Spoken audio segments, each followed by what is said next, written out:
मैं ना सोचूं ना कुछ समझूं, मैं ना सोचूं ना कुछ समझूं, गुरु ज़हन में बस जाए, गुरु ज़हन में बस जाए, गुरु के ज्ञान का टीका मेरे मस्तक पे लग जाए। अरहंत वीतराग परमात्मा निर्ग्रंथ आत्मज्ञानी सद्गुरुदेव आगम वाणी को भाव वंदना। सृष्टिगत सहयोगी समस्त षड्जीवनिकायों के पल पल प्राप्त हो रहे सहयोगों के लिए आभार आभार आभार। उपस्थित भव्य आत्माओं की भव्यता को प्रणाम। मनुष्य जन्म पंच इंद्रियों की परिपूर्णता और स्वस्थ मस्तिष्क मिल जाना अपने आप में बहुत बड़ी उपलब्धि है, लब्धि है, अचीवमेंट है।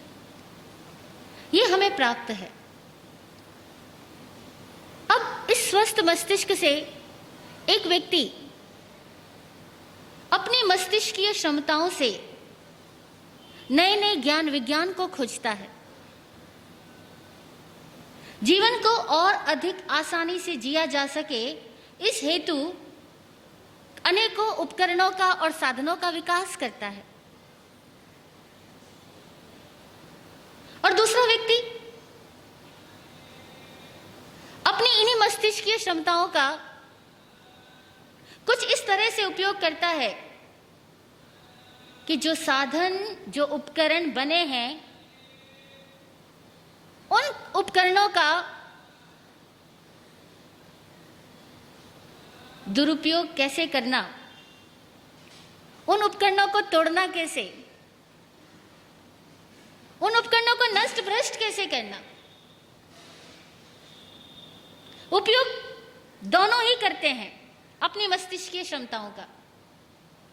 एक सृजनात्मक करता है, एक विध्वंसात्मक करता है। जो विध्वंस कर रहा है उसके पीछे उसके अपने लॉजिक्स है, जो सृजन कर रहा है उसके पीछे उसके अपने लॉजिक से अपनी भावनाएं हैं। दोनों में ही बुद्धि चाहिए, बुद्धि का कौशल चाहिए, प्रतिभा चाहिए। बिना प्रतिभा के न तो कोई व्यक्ति कलाकार बन पाता है, न ही कोई व्यक्ति खलनायक बन पाता है। नायक बनो या खलनायक बनो, दोनों में ही प्रतिभा की जरूरत तो है ही। शास्त्रों और सूत्रों की बात माने तो नरक गति में जाओ चाहे देवलोक में जाओ, सातवीं नरक में जाओ चाहे मोक्ष को उपलब्ध हो, दोनों में ही क्षमताओं की जरूरत तो है ही।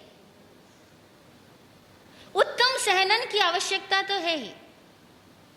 जब तक श्रेष्ठ संगठन ना मिल जाए, वज्र ऋषभ नाराज सहनन ना मिले, तब तक कोई जीव ना तो सातवीं नरक का पात्र बन सकता है और ना ही कोई जीव मोक्ष की यात्रा कर सकता है। मुक्त होने के लिए भी क्षमता चाहिए और बंधनों को बांधने के लिए भी क्षमता चाहिए। क्षमता महत्वपूर्ण है। कई लोग उन क्षमताओं को उपलब्ध होने से इसलिए घबराते हैं कि शक्ति आएगी तो कहीं विनाश ना हो जाए, धन आ जाएगा तो कहीं चोरों की नजर ना पड़ जाए,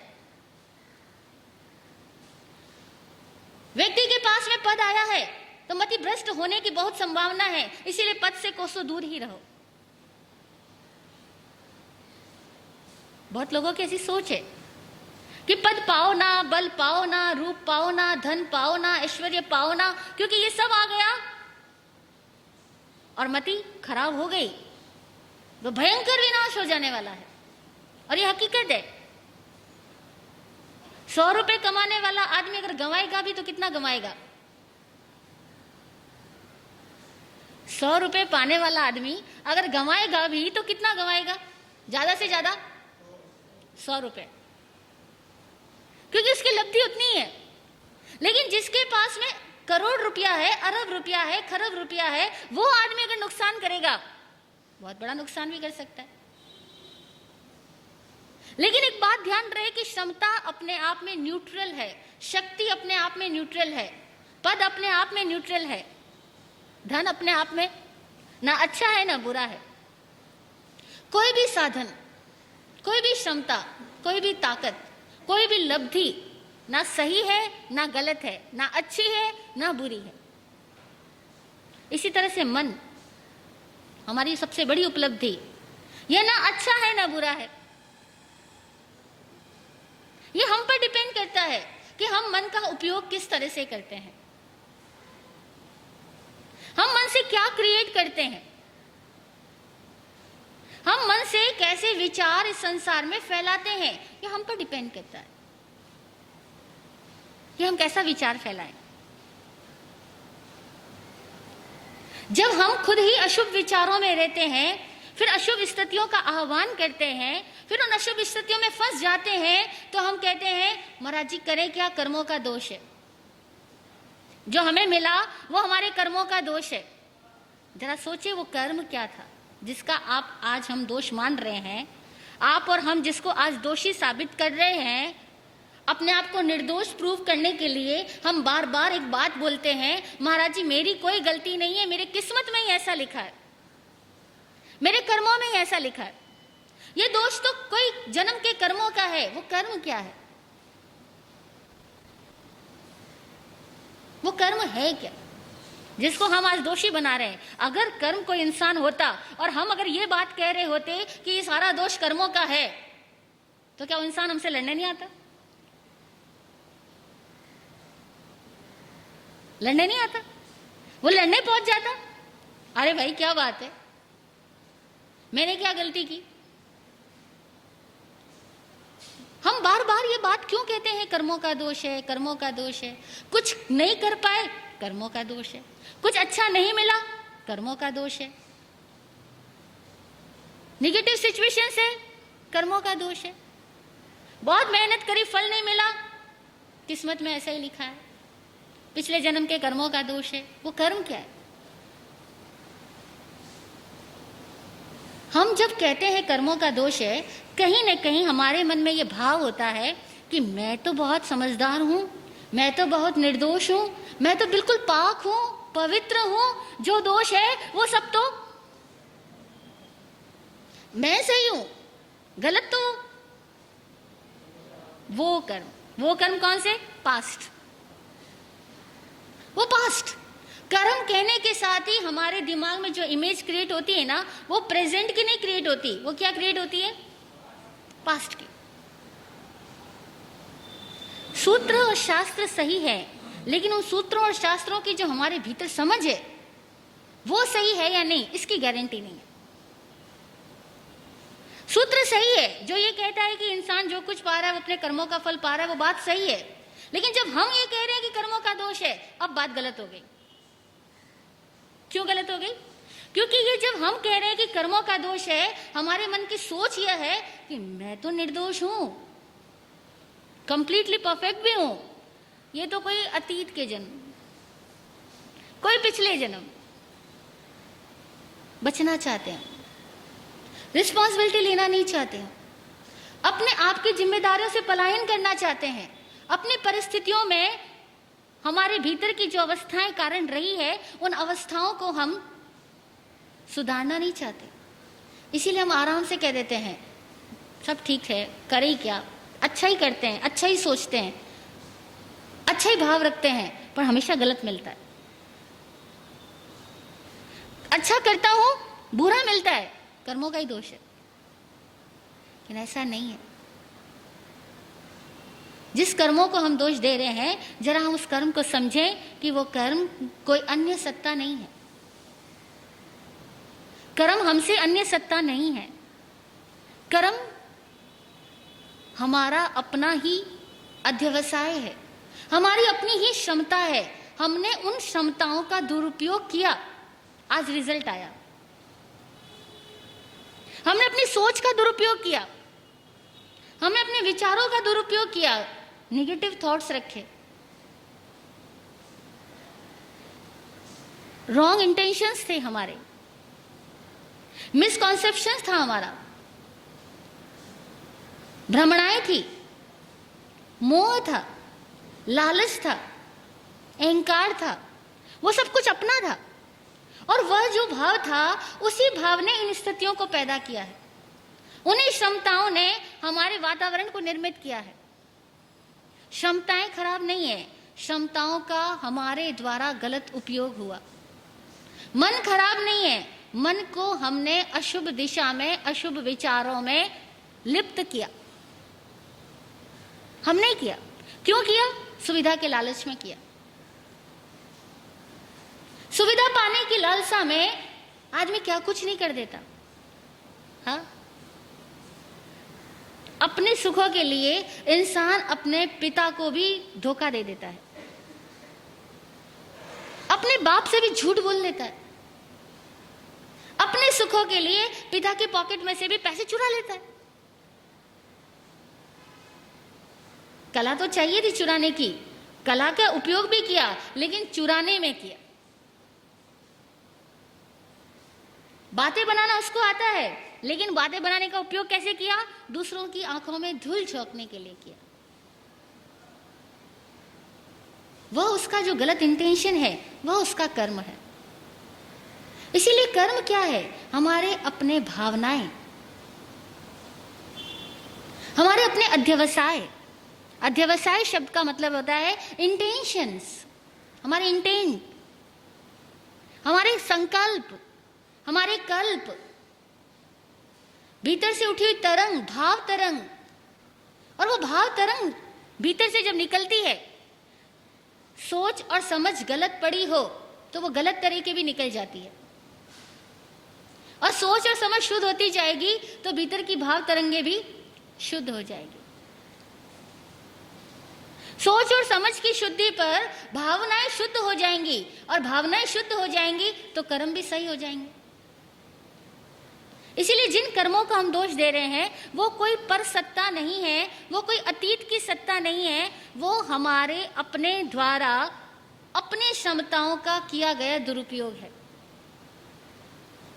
चाहे वो मन की क्षमता का दुरुपयोग किया हो, चाहे वो वाणी की क्षमता का दुरुपयोग किया गया हो, अथवा वो हमारी कायिक क्षमताओं का दुरुपयोग किया गया। तीनों ही क्षमताएं हम सबके पास है, और इन तीनों का निरंतर उपयोग करने की सामर्थ्य भी कम ज्यादा ही सही सबके पास है। और ऐसा कोई इंसान नहीं जो अपने तीनों योगों का उपयोग न कर रहा हो। शायद ही कोई क्षण होता हो जबकि हमारे तीनों योगों में से किसी भी योग का उपयोग न हो रहा हो। शायद ही कोई क्षण होता हो। प्रत्येक क्षण तीनों योगों में से किसी न किसी योग का उपयोग जारी है। मन भी चल रहा है, वचन भी चल रहा है, तन भी चल रहा है।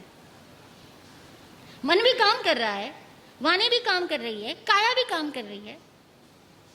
लेकिन इन सारी क्षमताओं का उपयोग करते समय जो फिल्टर लगाने वाला है, उसका नाम है विवेक। जो फिल्टर लगाएगा, जो डिस्क्रिमिनेशन करेगा, क्या करना और क्या नहीं करना, क्या बोलना और क्या नहीं बोलना, क्या सोचना और क्या नहीं सोचना, ये कौन निर्धारित करेगा? विवेक, इंटेलेक्ट। वो जो विवेक है हमारा, वो जो इंटेलेक्ट है हमारा, वो जागृत हो तो वो देख पाएगा कि ये भाव था, ये रिजल्ट आया, ये इंटेंशंस था, इस घटना ने आकार लिया। इंटेंशंस में यहां यहां नेगेटिविटी थी, यहां नेगेटिव इफेक्ट्स मिले। कॉज एंड इफेक्ट की थ्योरी हमारे पूरे जीवन भर चलती है, हमारे साथ, हमारे ऊपर काम करती है, और हम सब पे काम करती है। टोटली हम सब पर, दुनिया के सारे प्राणियों पर, और न केवल इंसानों पर, प्राणियों पर, वरन पूरी प्रकृति पर भी कॉज और इफेक्ट की थ्योरी काम करती है। जिसको हम कर्मवाद कहते हैं, वह कर्मवाद यही है, कॉज एंड इफेक्ट थ्योरी। कारण है, परिणाम है। बिना कारण के परिणाम नहीं, और परिणाम है तो कारण मौजूद है, और कारण है तो परिणाम तो मिलेगा ही मिलेगा, अवश्य होगा। तो जो कर्म है उसको कहते हैं कारण, जो फल है उसको कहते हैं भोग, रिजल्ट। जो कर्म है, जो हमारा कारण है, वो कर्म क्या है? क्रिया नहीं है, इसको जानना है। कर्म क्रिया नहीं है, क्रिया है एक्शंस, एक्टिविटीज। कर्म है इंटेंशन। इंटेंशन से एक्टिविटीज क्रिएट होती है, जनरेट होती है, स्टिमुलेट होती है। लेकिन एक्टिविटीज जो है वह कर्म नहीं है, कर्म है अंदर। इसको समझो, जीवन भीतर है, भीतर से बाहर गति करता है। जीवन का जो आदि स्रोत है वो भीतर है, जिसको हम आत्मा बोलते हैं, जीवात्मा बोलते हैं। उस जीवात्मा से ये संसार गति करता है, और हर व्यक्ति का भीतर का संसार अलग अलग है, इसीलिए उसकी बाहर की सिचुएशंस भी अलग अलग है। भीतर के संसार को जानने की दृष्टि हमें मिले, इसी का नाम है गुरु से ज्ञान प्राप्ति। गुरु जो ज्ञान देता है वो हमें अपने आप को जानने की दृष्टि देता है। इसीलिए जब हम गुरु से प्रार्थना भी करते हैं तो क्या मांगते हैं? गुरुदेव दर्शन दीजिए। सिद्धों से प्रार्थना करते तो क्या मांगते हैं? सिद्धा सिद्धिम मम दिसंतु। हे सिद्ध भगवान, मुझे सिद्धि का दर्शन देना, दिसंतु दिखाना, मुझे दर्शन दो। श्रीमद् राजचंद्र जी ने तो यहां तक कह दिया कि नयन बिना पावे नहीं, बिना नयन की बात, सेवे सदगुरु चरण को सो पावे साक्षात। बिना नयनों के पार की बात पता नहीं लगती, और उन नयनों को पाने के लिए सदगुरु की सेवा जरूरी है। वहाँ ज्ञान मिलता है, वहाँ सही नज़र मिलती है, जो हमें ये दिखला पाती है कि हमारे भीतर कारण कहाँ है। तो जब हम कहते हैं कि कर्मों का दोष है, तब ये ना सोचें कि किसी अतीत की सत्ता का दोष है, ये ना सोचें किसी अन्य का दोष है, बल्कि इसको खोजें कि मेरे भीतर कौन से संकल्प ऐसे रहे हैं, मेरे भीतर कौन से अध्यवसाय ऐसे रहे हैं, मेरे भीतर कौन सी संज्ञा ऐसी रही है, मेरे भीतर कौन से डर काम कर रहे हैं, कौन सी शंकाएं काम कर रही है, कौन सी कांक्षाएं काम कर रही है, कौन सी विचिकित्साएं काम कर रही है, कि जो मेरे साथ ऐसे ऐसे रिजल्ट्स आ रहे हैं। अपनी शंकाओं को जानो, अपनी महत्वाकांक्षाओं को जाने हम, अपनी औपचारिकताओं को जाने हम। सारी यात्रा खुद को जानने की है। खुद को जानने की यात्रा में ये सारे शब्द जो है उसको अपने भीतर टटोले। कहाँ है, कहाँ पड़ी है शंकाएं, कितने कितने संदेह है, और कैसे कैसे संदेह जागते रहते हैं। हर दिन नए संदेह हम इकट्ठे करते जाते हैं। आप किसी से मिलने जा रहे थे और किसी व्यक्ति ने कह दिया उससे मिलने जा रहे हो, आपको पता है वो कौन है, बस संदेह जाग गया। कुछ खरीद करके लेकर आए और पड़ोसी ने कह दिया ये क्या लाए, इससे बढ़िया तो उस मार्केट में इतने कम दामों में मिलने वाला था। फिर से नई आकांक्षा जाग गई कि नेक्स्ट टाइम जाना, उस मार्केट में जाना, उस वाली शॉप से वो वाली चीज लेकर के आना। कैसे जागी, पता करो। संकल्प कैसे बनते हैं उसको पता करें हम। ये जो संकल्प बन रहे हैं वो ही कल की घटनाओं का निर्माण कर रहे हैं, और आज जो हम भोग रहे हैं वो हमारा अपना संकल्प का फल है, संकल्प का परिणाम है। इतनी सी बात समझ में आ जाए, कर्मवाद आ गया। लंबा चौड़ा नहीं है कर्मवाद। कॉज और इफेक्ट को समझना है, अंदर कहाँ कारण है। जीवन भीतर से बाहर गति करता है, कारण अंदर है। अंदर कारण स्थापित होंगे, बाहर परिणाम फलित होंगे। अंदर में रहे हुए कारणों को जानना, कारणों के विज्ञान को जानना, यह जरूरी है। बस यह जानना आ गया तो समझ में आ जाएगा कि किसने बनाया संसार। जो बहुत लोगों का प्रश्न होता है किसने बनाया संसार? प्रश्न ही है।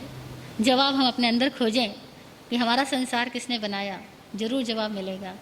जवाब मिल गया, समाधान हो जाएगा। समाधान हो गया तो आत्म शांति। आज का समय हो गया, सबको शांति प्राप्त हो। ओम शांति, ओम शांति।